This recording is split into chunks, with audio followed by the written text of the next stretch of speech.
Sebelumnya kita berdoa terlebih dahulu. Bapa di surga, kami mengucap syukur buat kesempatan malam hari ini ya Tuhan, buat kasih setia dan anugerah-Mu yang begitu besar bagi kami, bahwa kami adalah umat-umat Allah, pilihan Allah yang lahir daripada Allah, sehingga kami memiliki roh Allah dalam setiap kehidupan kami semuanya. Oleh sebab itu pada kesempatan malam hari ini, kami mau belajar bersama-sama di dalam Bible Study malam hari ini. Kami serahkan dari awal pertengahan hingga akhir dalam acara ini, sehingga Roh Kudus mengurapi kami semuanya, sebab kuasa Roh-Mu tidak terbatas oleh ruang dan waktu. Pimpin kami Tuhan, berkati hamba-Mu, berkati kami semuanya, berikan kami hikmat, pengertian. Kami juga berdoa buat teman-teman kami yang belum sempat bergabung bersama-sama dengan kami, kiranya Roh-Mu juga menyertai setiap mereka semuanya, dalam setiap aktivitas, kegiatan apapun yang mereka kerjakan, mereka lakukan. Terima kasih, Kau Allah yang mulia, yang layak untuk kami sembah. Oleh sebab itu, bila malam hari ini kami naikkan pujian syukur, kami memuji dan menyembah Engkau. Dalam nama Tuhan Yesus, haleluya. Kau Allah yang besar, ajaib dan mulia. Kau Yesus yang selalu membuatku terpesona, segala pujian bagi-Mu ya Tuhan. Hanya Kau yang layak ku agungkan. Kau Allah yang besar, ajaib dan mulia. Kau Yesus yang selalu membuatku terpesona, segala pujian bagi-Mu ya Tuhan. Hanya Kau yang layak ku agungkan. Kau Allah yang besar, ajaib dan mulia. Kau Yesus yang selalu membuatku terpesona, segala pujian bagi-Mu ya Tuhan. Hanya Kau yang layak ku agungkan. Kau Allah yang besar, ajaib dan mulia. Kau Yesus yang selalu membuatku terpesona, segala pujian bagi-Mu ya Tuhan. Hanya Kau yang layak ku agungkan. Hanya Kau yang layak ku agungkan. Hanya Kau yang layak, hanya Kau yang layak, hanya Kau yang layak ku agungkan. Haleluya. Hanya Kau Tuhan yang layak kami agungkan. Hanya Kau Yesus Allah di hidupku. Hanya Kau Yesus Tuhan dari selamanya sampai selama-lamanya. Terpujilah nama-Mu Tuhan. Siapkan nama ya Allah, ya Allah, ya Allah, ya Allah, ya Allah.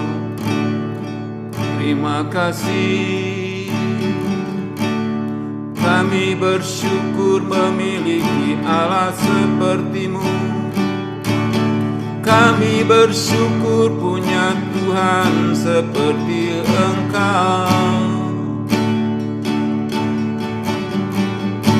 Allah yang besar, ajaib dalam segala karya-Mu, ajaib dalam segala perbuatan-Mu. Haleluya.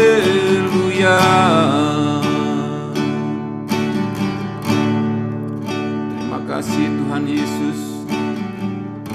Terima kasih Roh Kudus. Terima kasih Bapa di surga. Urapi setiap kami semuanya, lawan setiap roh hati pikiran kami, agar mata hati kami tertuju pada firman-Mu, tertuju pada Engkau, sehingga kami semakin hari semakin mengenal Engkau Tuhan, Engkau Allah yang ada di kami, yang senantiasa berkarya dengan karya-Mu yang ajaib, yang melebihi segala pemikiran kami Tuhan. Terima kasih, kami bersyukur buat malam hari ini. Urapi hamba-Mu, Pastor David Chang, yang akan menyampaikannya bagi kami, juga kami yang belajar mendengarkannya. Berikan kami hikmat pengertian. Terima kasih Tuhan. Hanya dalam nama Tuhan Yesus kami serahkan beberapa di malam hari ini. Haleluya. Amin. Silakan Pak David. Selamat datang di surat 1 Yohanes. Ini adalah surat yang sangat penting sekali karena di sini kita belajar untuk memastikan apakah kita benar-benar milik Allah. Sebelumnya mari kita berdoa dahulu. Tuhan Yesus, puji syukur kami haturkan hanya bagi Engkau. Hanya Engkau yang layak kami tinggikan, kami sembah dan kami puji. Tuhan Yesus, hari ini kami akan mempelajari surat 1 Yohanes, suatu surat yang sangat penting sekali. Karena itu kami butuh bantuan-Mu, butuh Roh Kudus untuk menerangi jiwa, hati dan pikiran kami. Tuhan Yesus, kami tidak bisa apa-apa, hanya Roh-Mu lah yang dapat menerangi pikiran kami. Tuhan Yesus, jauhkanlah kami daripada yang jahat, lepaskan kami dari percobaan, karena Engkau-lah yang punya kerajaan, kuasa dan kemuliaan sampai selama-lamanya. Amin. Nah, saudara, tema dari surat 1 Yohanes adalah born from God, lahir dari Allah. Lahir dari Allah berarti kita sudah milik kerajaan surga. Kita itu adalah satu family dengan Allah. Karena itu kita juga dapat mewarisi kerajaan surga. Orang yang tidak lahir dari Allah tidak akan masuk surga. Orang yang lahir dari Allah masuk surga. Karena itu ini adalah topik yang sangat penting sekali. Hari ini tidak terlalu panjang, karena ini adalah pengantar. Ya, ada 11 topik di sini, ya. Nah, saudara, pendahuluan, surat ini layak untuk mencerminkan semangat murid yang melebihi orang lain, adalah murid yang dikasihi Kristus, agar ia dapat menunjukkan Tuhan Yesus sebagai sahabat kita. Namun di dalam ini terdapat doktrin-doktrin yang dicampur dengan nasihat-nasihat. Karena Yohanes berbicara tentang keilahian Kristus yang kekal, dan pada saat yang sama tentang rahmat yang tak tertandingi yang ia bawa bersamanya ketika ia muncul di dunia, dan secara umum tentang semua berkat-berkatnya, dan secara khusus memuji anugerah adopsi ilahi yang tak ternilai harganya. Berdasarkan kebenaran ini, penulis mendasarkan nasihatnya. Dan pada suatu saat penulis menasihati kita secara umum untuk menjalani kehidupan yang saleh dan suci, dan pada saat yang lain penulis secara tegas menganjurkan kita untuk mengasihi. Namun dia tidak melakukan hal ini secara teratur, karena dia di mana-mana mencampur pengajaran dengan nasihat. Namun penulis secara khusus mendorong kasih. Penulis juga sempat mewaspadai para penipu, yaitu guru-guru palsu dan hal yang serupa. Namun setiap hal khusus harus diperhatikan pada tempatnya masing-masing. Siapa penulisnya? Penulis 1 Yohanes adalah Yohanes putra Zebedeus. Ia seorang rasul dan juga seorang penulis Injil Yohanes dan juga penulis surat Wahyu. Markus 1 ayat 19. Dan setelah Yesus meneruskan perjalanannya sedikit lagi, dilihatnya Yakobus anak Zebedeus dan Yohanes saudaranya. Jadi Yohanes dan Yakobus adalah adik kakak. Sedang membereskan jala di dalam perahu. Yesus segera memanggil mereka dan mereka meninggalkan ayahnya Zebedeus di dalam perahu bersama orang-orang upahannya lalu mengikuti dia. Karena itu Yohanes adalah seorang nelayan. Dia adalah salah satu lingkaran dalam Tuhan Yesus bersama dengan Yakobus dan Petrus dan merupakan murid yang dikasihi Yesus. Yohanes 13 ayat 23, seorang di antara murid Yesus, yaitu murid yang dikasihinya, bersandar dekat kepadanya di sebelah kanannya. Yohanes juga mungkin adalah sepupu pertama Yesus. Ibunya mungkin adalah Salome, mungkin saudara perempuan Maria. Bukti referensinya ada di sini. Matius 27 ayat 56, di antara mereka terdapat Maria Magdalena dan Maria ibu Yakobus dan Yusuf dan ibu anak-anak Zebedeus. Jadi ini adalah ibunya Yakobus dan Yohanes, ya. Markus 15 ayat 40, ada juga beberapa perempuan yang melihat dari jauh, di antaranya Maria Magdalena sama Maria ibu Yakobus muda dan Yoses serta Salome. Jadi kemungkinan ibu anak-anak Zebedeus ini bernama Salome.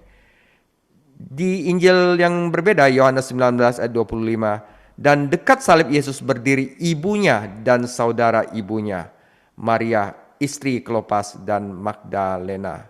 Oke.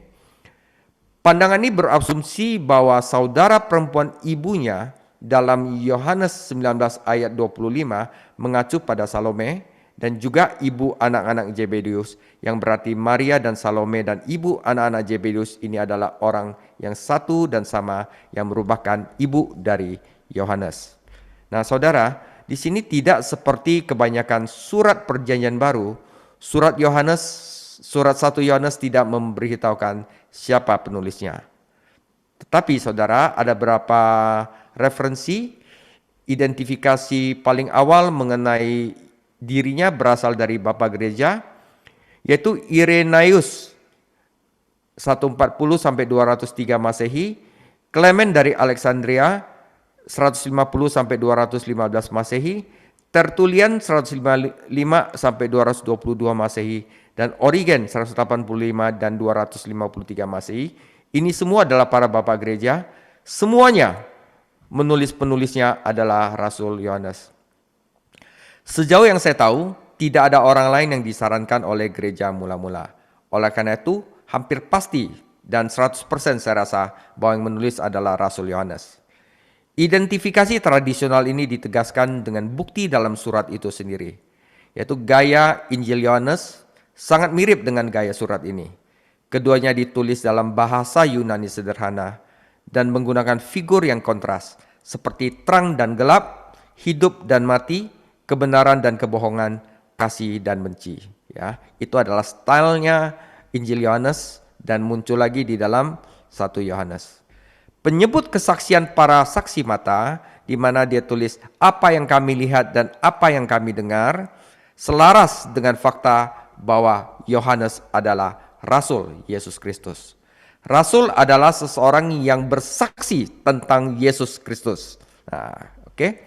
1 Yohanes 1 ayat 1, apa yang telah ada sejak semula, yang telah kami dengar, yang telah kami lihat dengan mata kami, ini adalah kesaksian, yang telah kami saksikan, yang telah kami raba dengan tangan kami tentang firman hidup, yaitu Yesus Kristus, itulah yang kami tuliskan kepada kamu. Berarti yang menulis itu adalah Rasul. Oke.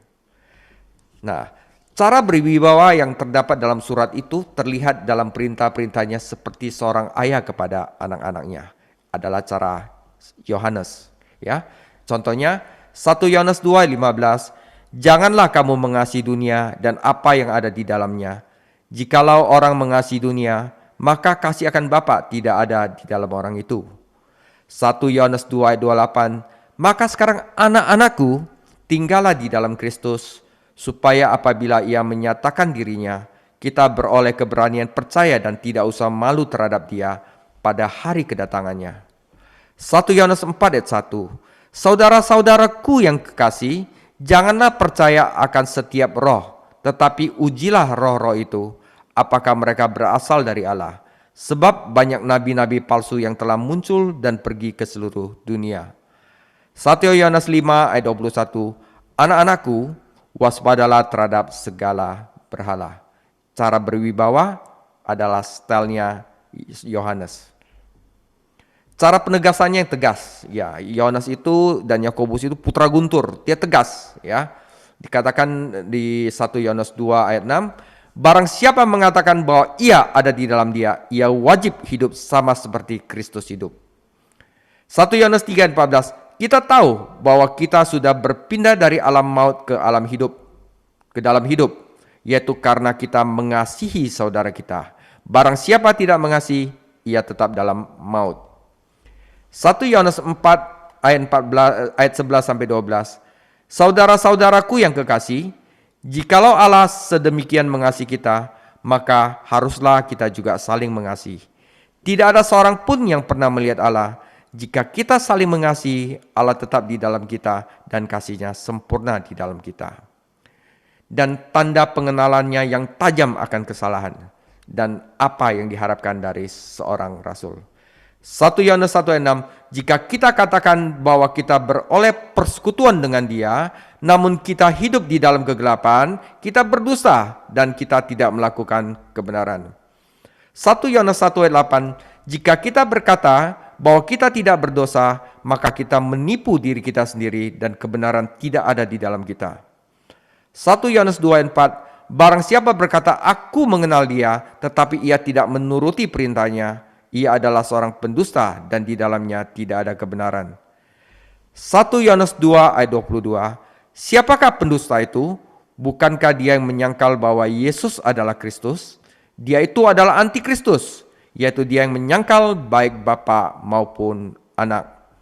Jadi dari cara menyampaikan surat ini, yaitu dengan cara berwibawa seperti ayah kepada anak, cara penegasan yang tegas, dan yang ketiga, pengenalan yang tajam akan kesalahan. Ini adalah stylenya Yohanes dan stylenya seorang rasul, saudara. Nah, kapan surat 1 Yohanes ditulis? Surat ini sulit untuk ditentukan tanggalnya secara tepat, namun ada faktor-faktor seperti pertama, bukti dari para penulis Kristen mula-mula, yaitu Irenaeus dan Clement dari Alexandria. Bentuk awal gnostisisme yang tercermin dalam penolakan surat tersebut yang berkisaran antara tahun itu juga. Indikasi adanya usia lanjut Yohanes menunjukkan akhir abad pertama, karena penulis 1 Yohanes sepertinya membangun konsep dan tema yang ditemukan di dalam akhir Injil Yohanes.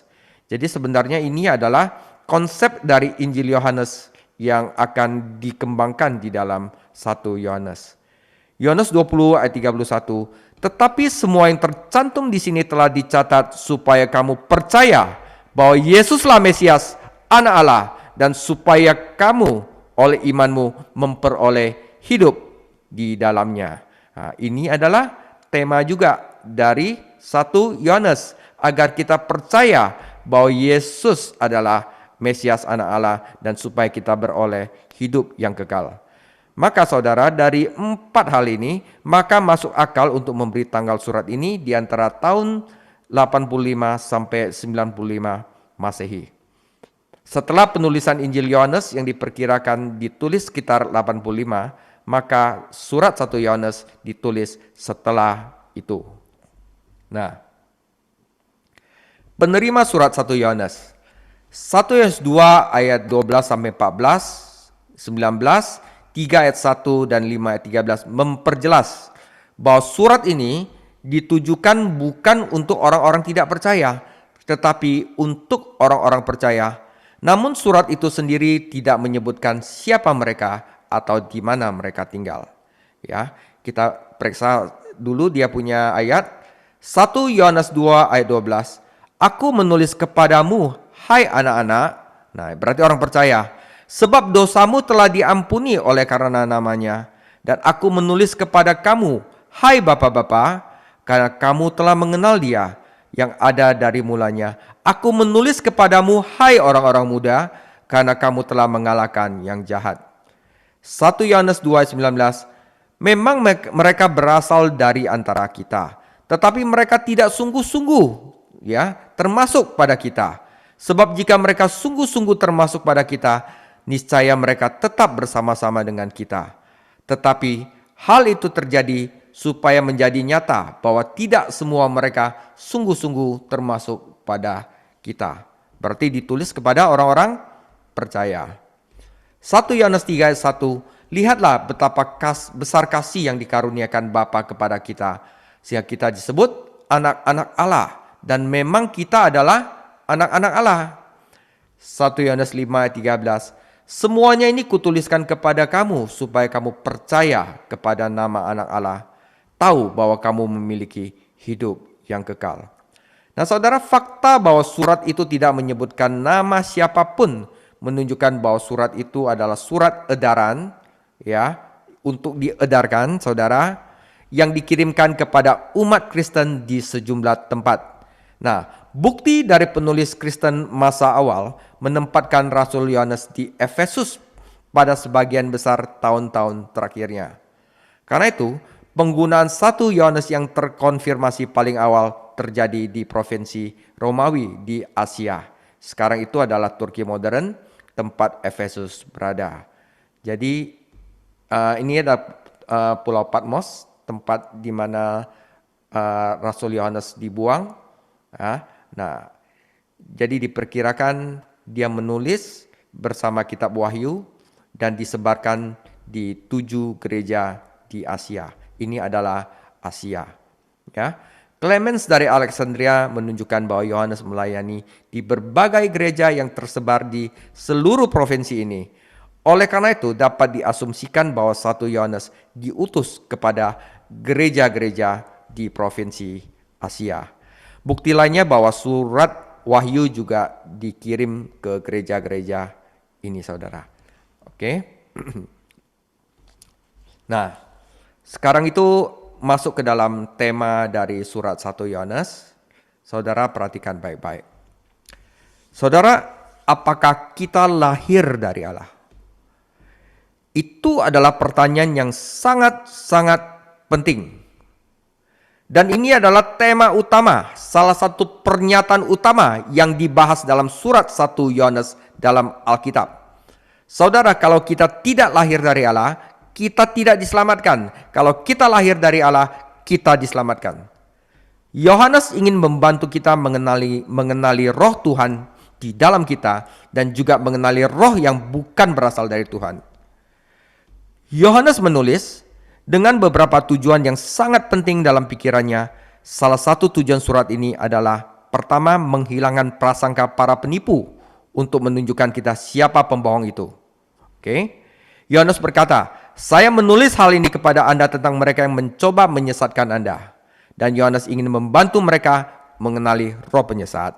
Tetapi alasan lain yang lebih penting, yang merupakan hal yang penting dalam 1 Yohanes, dan alasan yang luar biasa untuk menulis ini adalah untuk meneguhkan iman saudara, meneguhkan keyakinan saudara. Hal-hal ini saya tuliskan kepada kamu yang percaya dalam nama anak Allah, supaya kamu mengetahui bahwa kamu mempunyai hidup yang kekal. Jadi tujuan dari 1 Yohanes itu biar kita yakin bahwa kita mempunyai hidup yang kekal. Nah, itu penting sekali. Ya. Itu adalah 2 tujuan utama dari 1 Yohanes. Untuk membantu melindungi kita dari roh-roh penyesat, dan juga untuk meneguhkan iman kita bahwa kita ini adalah milik Allah, bahwa kita mempunyai hidup yang kekal, bahwa roh Allah diam di dalam kita, dan itu berarti kita harus mampu mengenali roh Tuhan itu. Nah, kan ini pengajaran yang penting sekali saudara. Pertama, Yohanes ada berbagai cara untuk menggambarkan seorang Kristen sejati, seringkali berbicara tentang dilahirkan dari Tuhan. Kedua, ini juga berbicara tentang seorang yang mengenal Tuhan, tentang Tuhan yang tinggal di dalam kita, dan kita hidup di dalam Dia atau rohnya yang tinggal di dalam kita. Dan semua istilah ini, saudara, kita tinggal di dalam Dia, kita dilahirkan dari Allah, kita mengenal Tuhan, itu semua sama. Dan semua istilah ini menunjuk pada seorang Kristen sejati yang telah dilahirkan kembali oleh roh Tuhan, yaitu yang mempunyai hubungan yang hidup dengan Tuhan dan mengenal Tuhan, dan di mana hidupnya di dalam Tuhan dan kehidupan Tuhan ada di dalam Dia.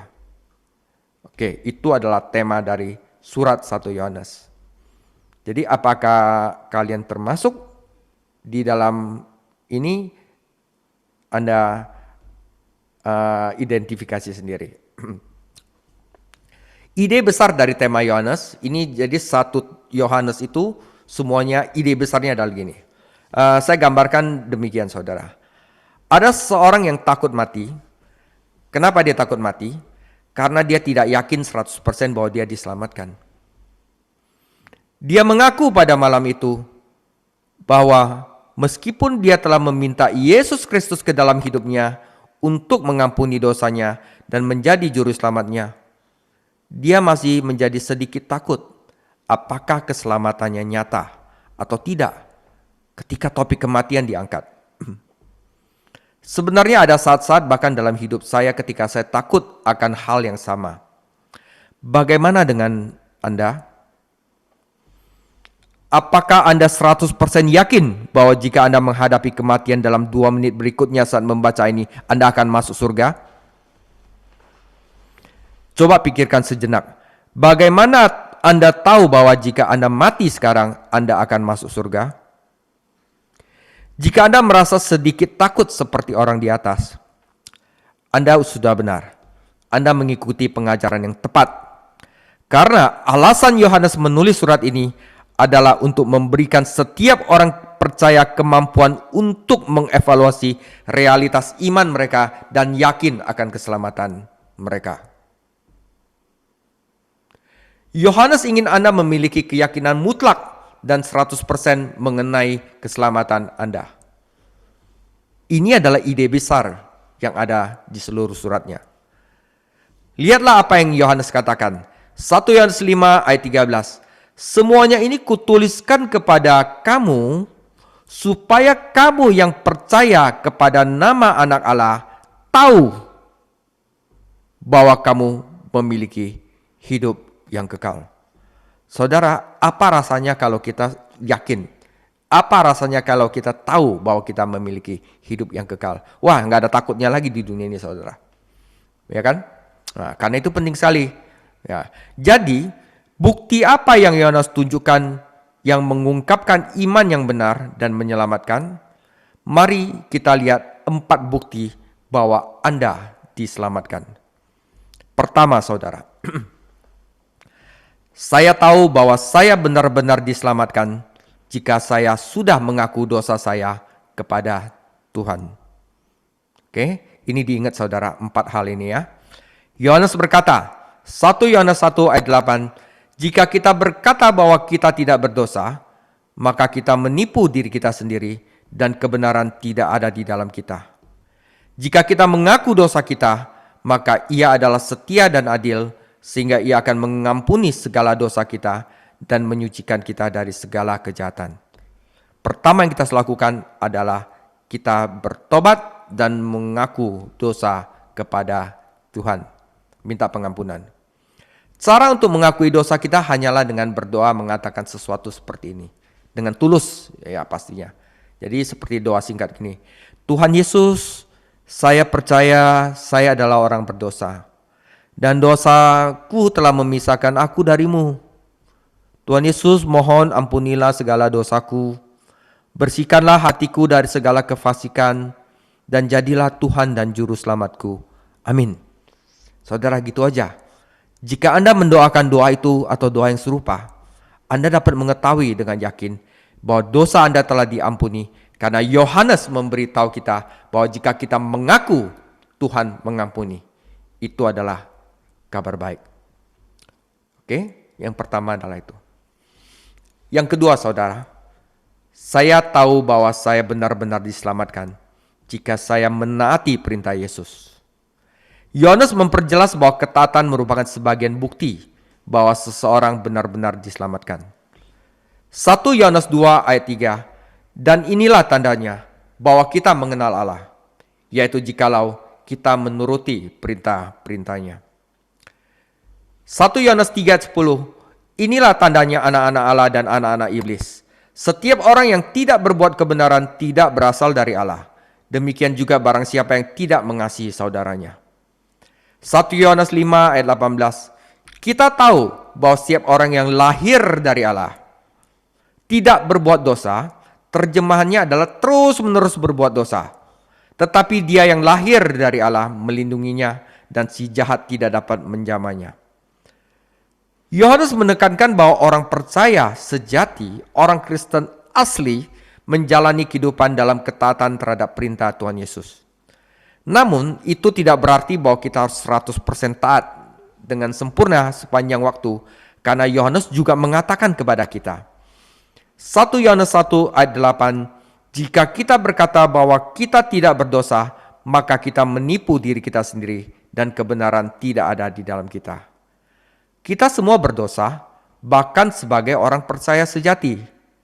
Persoalannya bukan ketaatan sempurna yang membuat kita tidak pernah goyah, melainkan saudara, ini penting, keinginan untuk menaati perintah Yesus yang terwujud melalui konsistensi di dalam hidup.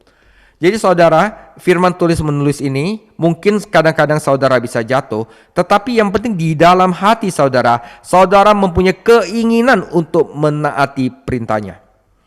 Kesempurnaan tidak akan datang dari sisi Anda. Jadi jika Anda mempunyai keinginan untuk menjalani kehidupan yang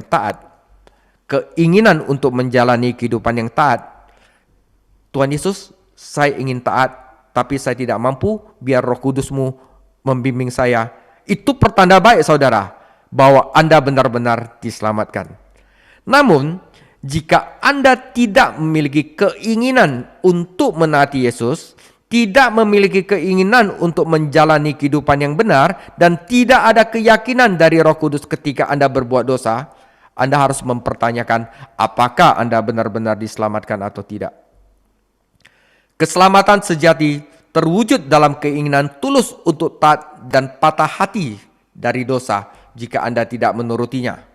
Itu merupakan indikasi pasti akan keselamatan.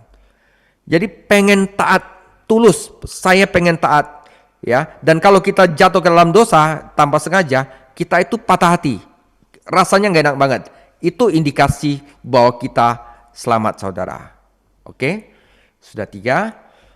Yang ketiga, saya tahu bahwa saya benar-benar diselamatkan jika saya percaya bahwa Yesus Kristus datang ke bumi sekitar 2000 tahun yang lalu sebagai Tuhan dalam wujud manusia dan menjadi juru selamat dunia.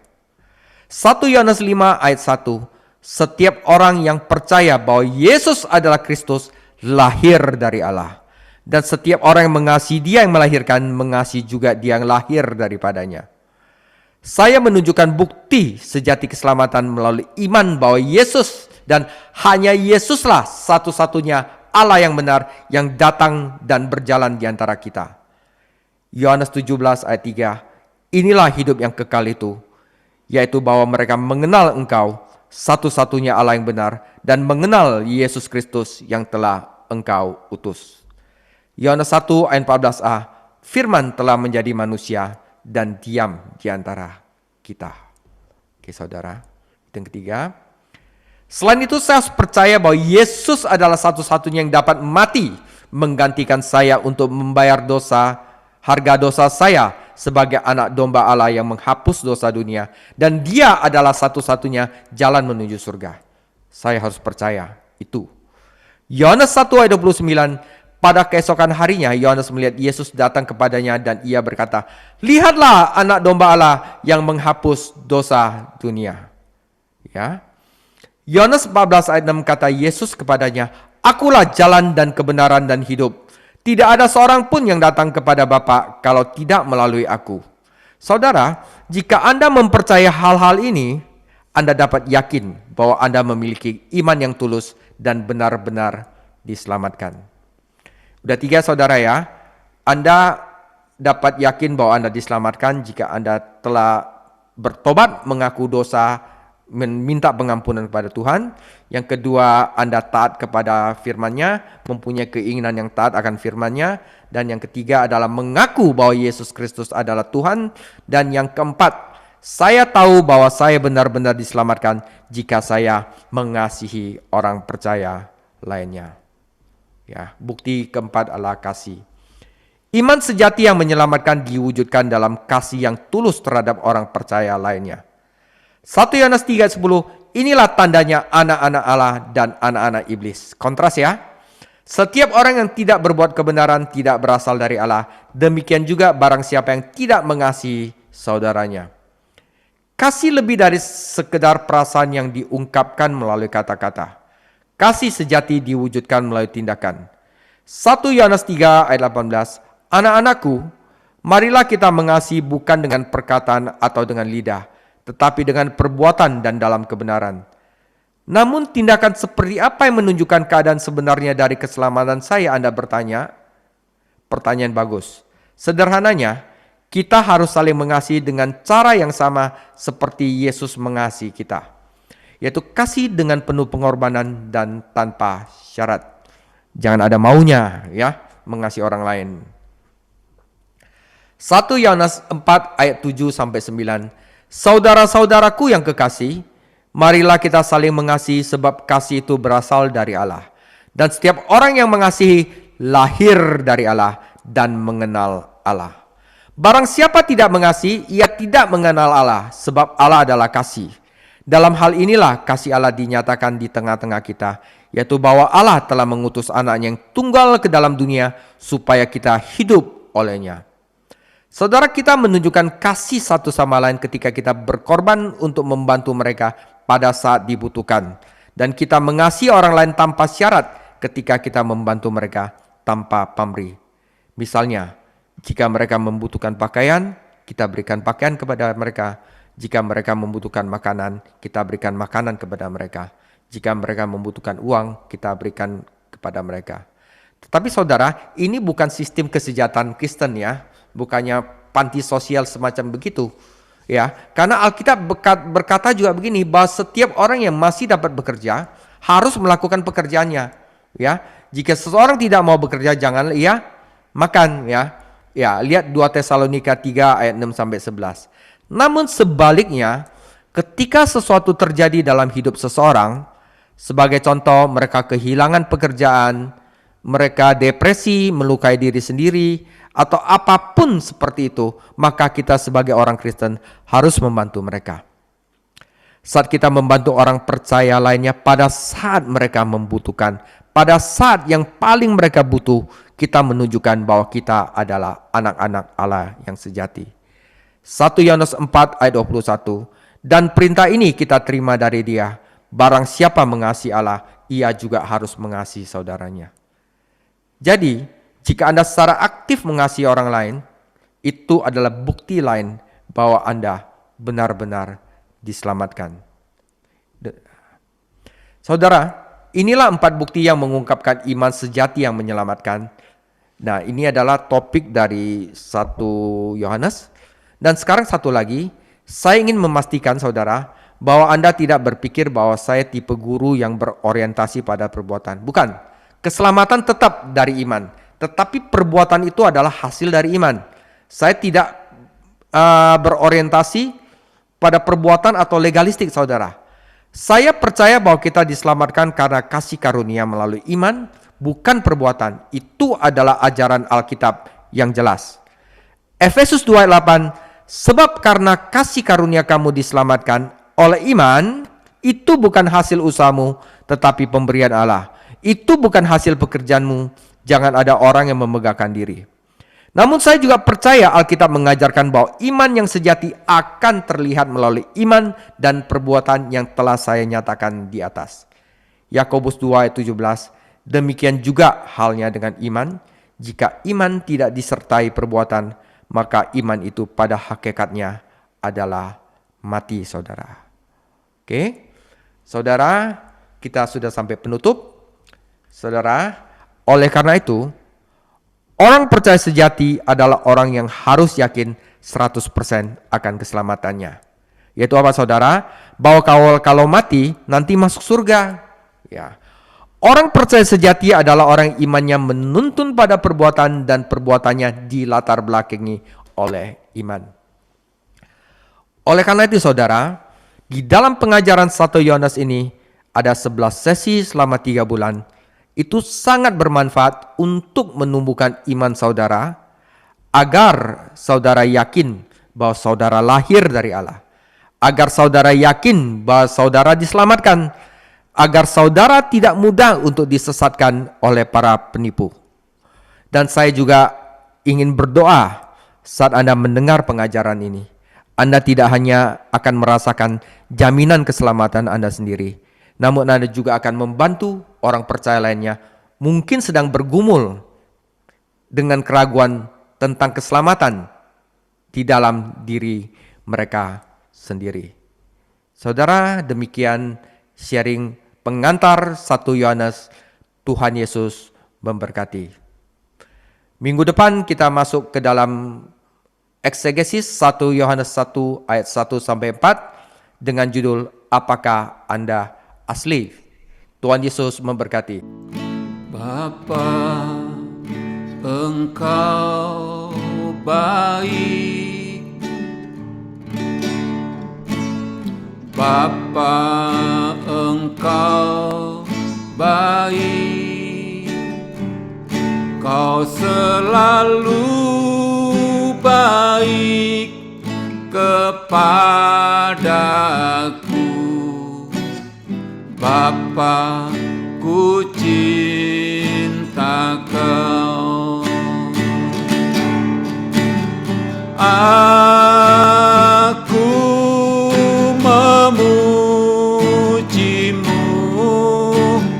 aku menyembahmu, ku nyanyi haleluya.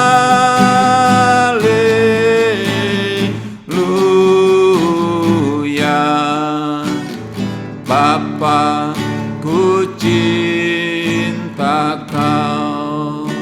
Katakan, Bapa, Engkau baik. Bapa, Engkau baik. Bapa, Engkau baik. Kau selalu baik kepadaku. Bapa, ku cinta Kau. Aku memujimu, aku menyembahmu, ku nyanyi haleluya.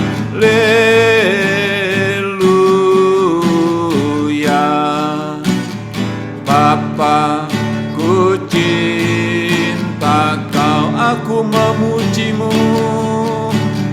aku memujimu, aku menyembahmu, ku nyanyi haleluya.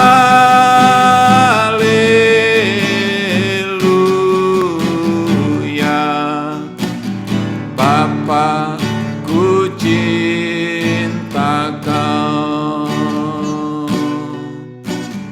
Bapa, ku cinta Kau. Bapa, ku cinta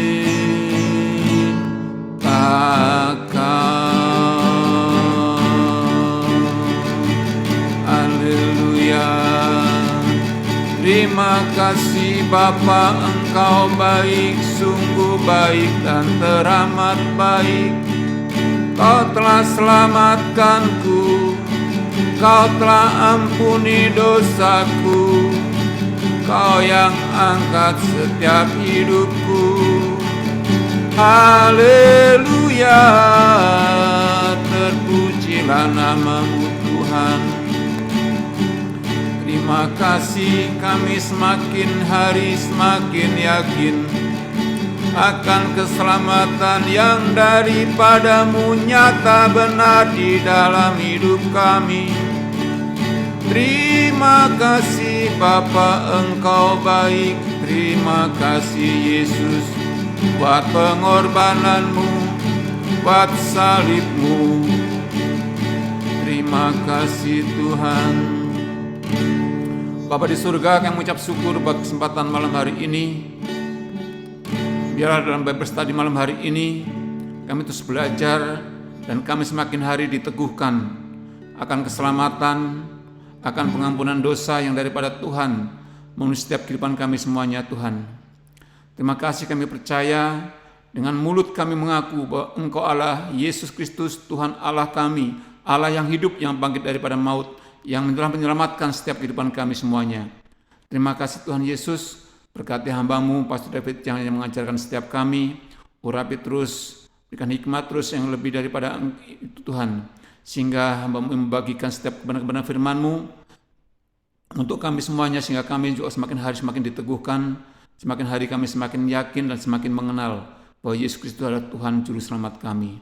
Terima kasih buat kelas Bible Study malam hari ini, berkati teman-teman kami yang ada dalam kelas ini, dalam setiap kegiatan aktivitas apapun, biarlah kiranya kasih Tuhan mengalir, memenuhi setiap kami semuanya, dan keselamatan yang daripada Tuhan menjadi bagian kehidupan kami.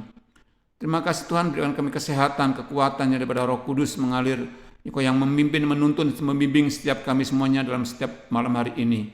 Juga buat teman-teman kami yang belum sempat hadir, belum sempat bergabung, biarlah kiranya Tuhan memberkati mereka semuanya dengan kesehatan, kekuatan yang daripada Roh Kudus mengalir. Di dalam nama Tuhan Yesus, berkati Pak Min sebagai gembala kami di dalam pelayanannya Tuhan. Tuhan berkati semuanya untuk mengembalakan domba-domba yang dipercayakan, sehingga domba-domba semakin hari semakin bertumbuh ke arah Yesus Kristus. Dalam nama Tuhan Yesus, berkati hamba-Mu dan keluarganya. Di dalam nama Tuhan Yesus, berkati Pak David dan keluarganya dan setiap pekerjaan aktivitasnya, bila kiranya menjadi berkat dimanapun hamba-Mu berada, menjadi seorang pemimpin yang semakin hari dipakai oleh Tuhan melalui pengajarannya. Terima kasih buat kami semuanya, dan malam hari ini kami mengakhiri Bible Study malam hari ini. Kami akan menerima berkat yang daripada Tuhan melalui hamba-Mu Pak David. Mari kita angkat tangan sama-sama. Kiranya Allah damai sejahtera menguduskan kita seluruhnya, dan semoga roh, jiwa, dan tubuh kita terpelihara sempurna dan tak bercacat pada kedatangan Tuhan Yesus Tuhan kita. Kasih karunia Tuhan Yesus Tuhan kita menyertai kita semua. Amin.